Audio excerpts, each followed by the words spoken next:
פה, במילה הזאת.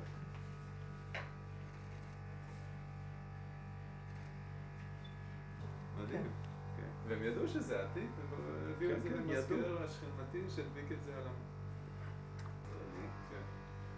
ומכיוון שאנחנו לא יודעים בדיוק איפה המגילה, שוב פעם, אנחנו חושבים שזה המקום הראוי של הפפירוס, להיות בו. המדינה, אני אשים את ה...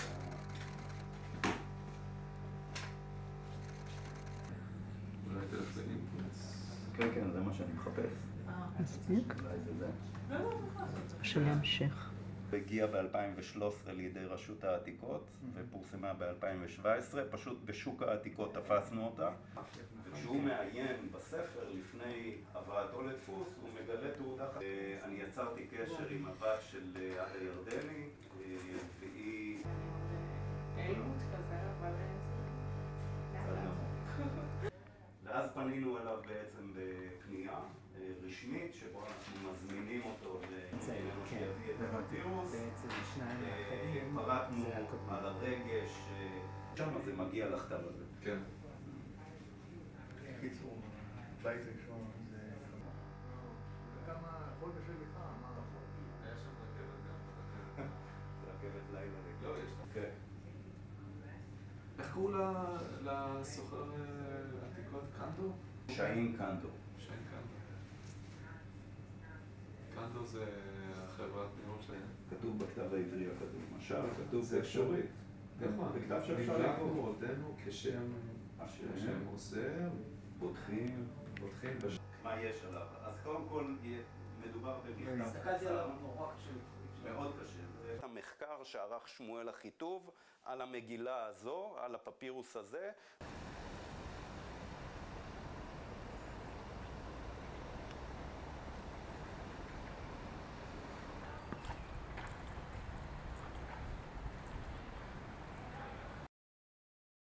קודם כל, הסיפור של הפפירוס מתחיל לפני 2,700 שנים, כאשר בן אדם, אולי פקיד בממלכת יהודה, כותב מכתב לאדם אחר בשם ישמעאל, שולח לו פשוט מכתב קצר.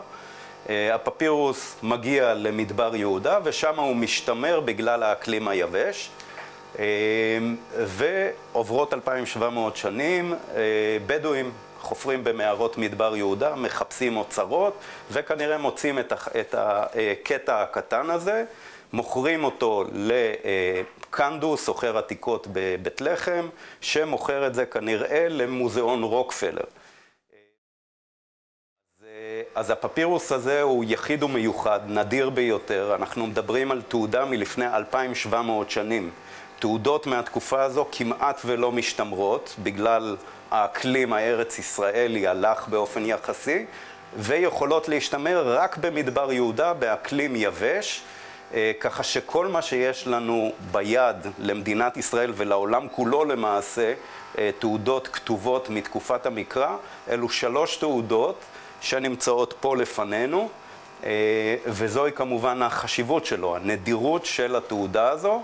מבחינת The papyrus was taken in the 60s to the U.S. after it was purchased by a woman who was here visiting Israel, who took time to actually spend time on excavations, so she was actually interested in archaeology, and she purchased this papyrus.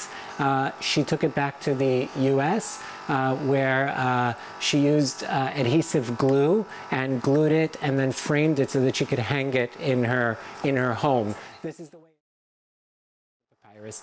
Because the papyrus is stuck onto the back of this framing, we cannot remove it, because removing it will actually cause further damage to the papyrus. So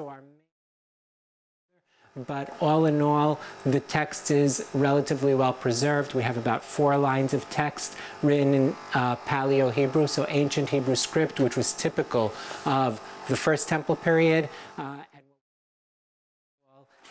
Any small fragment of documentation that we get here is really, it's a high. I can't even explain it.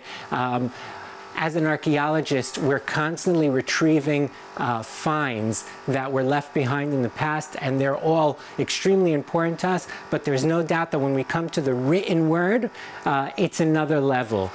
We actually can make a much, much closer connection to the people living in the past, and so it's very, very, very exciting on the one hand.